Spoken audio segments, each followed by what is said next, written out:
Hi friends, normal டெலிவரிக்கு நேச்சுரலாக prepare ஆகிறதுக்கு ஒரு நல்ல பிளான் இருக்கணும். ஃபர்ஸ்ட் இந்த வீடியோவில் நம்ம ஹோம் டிப்ஸ் சொல்கிறேன். இது வந்து என்னோட பாட்டி வந்து எனக்கு சொன்ன டிப்ஸ் தான் நான் ஷேர் பண்ணியிருக்கேன். என்ன மாதிரி ஃப்ரெண்ட்ஸ் நிறைய பேர் இருப்பீங்கல்ல, ஸோ அவங்க நீங்கள் கண்டிப்பாக நீங்களுமே யூஸ்ஃபுல் ஆகணும்னு சொல்லிட்டு தான் என்னோட பாட்டி சொன்னால் நான் உங்களுக்கு ஷேர் பண்ணுறேன். இது கண்டிப்பாக உங்களுக்கு யூஸ்ஃபுல்லாக தான் இருக்கும். கண்டிப்பாக நீங்கள் ட்ரை பண்ணி பாருங்கள். ட்ரை பண்ணிட்டு ஃபீட்பேக் சொல்லுங்கள். இன்னொரு விஷயம் என்ன அப்படின்னா, ட்ரை பண்ணுறதுக்கு முன்னாடி நிறைய பேர் வந்து பெட் ரெஸ்ட்டில் இருப்பீங்க. அந்த மாதிரி கிரிட்டிக்கலாக இருக்கிறவங்க என்ன பண்ணுறீங்க அப்படின்னா, டாக்டர் கிட்ட கொஞ்சம் கன்சல்ட் பண்ணிக்கோங்க. நான் சொல்கிறதுலாம் உங்களுக்கு ஓகேவாகுமான்னு சொல்லிட்டு. எனக்கு எந்த பிரச்சனையுமே இல்லை. ஸோ நான் அதை ட்ரை பண்ணேன், எனக்கு ஓகேவாயிடுச்சு. நீங்கள் எதுக்குமே டாக்டர் கன்சல்ட் பண்ணிக்கோங்க. இது ஃபர்ஸ்ட் என்னது அப்படின்னா, ஹெல்தி டயட் சொல்லலாம். ஹெல்தி டயட் வந்து மோஸ்ட்லி இம்பார்ட்டன்ட். பேலன்ஸ்டு டயட் வந்து ரொம்ப முக்கியம். ப்ரோட்டீன், விட்டமின், இந்த ப்ரோட்டீன் விட்டமின் இருக்குங்க, iron, calcium, rich foods like அந்த கீரை வகைகள், எக்கு, அதாவது முட்டை, நட்ஸ், இந்த பாதாம், பிஸ்தா, அந்த முந்திரி பருப்புலாம் சொல்லுவாங்கல்ல, அதெல்லாம் கண்டிப்பாக நீங்கள் எடுத்துக்கணும். ஃப்ரூட்ஸ் வந்து கண்டிப்பாக நீங்கள் இன்க்ளூட் பண்ணணும். அட்லீஸ்ட் வீக்லி த்ரைஸாவது யூஸ் பண்ணுங்கள். வீக்லி 3 தடவையாவது, வாரத்துக்கு 3 தடவையாவது யூஸ் பண்ணுங்கள்.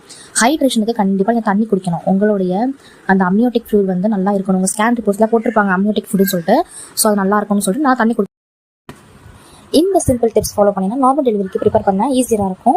அது மட்டும் இல்லாமல் நம்ம கம்மிங் வீடியோஸில் நார்மல் டெலிவரியில் என்ன மாதிரி விஷயங்கள்லாம் டிப்ஸ் இருக்குது, அப்புறம் வந்து ப்ரெக்னென்சி என்னென்ன ஃபாலோ பண்ணணும் ஹெல்த்தியாக இருக்கிறதுக்கு, அப்புறம் வந்து மாம் வந்து தன்னோட பேபி எப்படி கேர் பண்ணணும், ஒவ்வொரு மந்த்து என்னென்ன மாதிரி சாப்பாடுலாம் தரலாம், அந்த விஷயம் ஷேர் பண்ண போகிறோம்.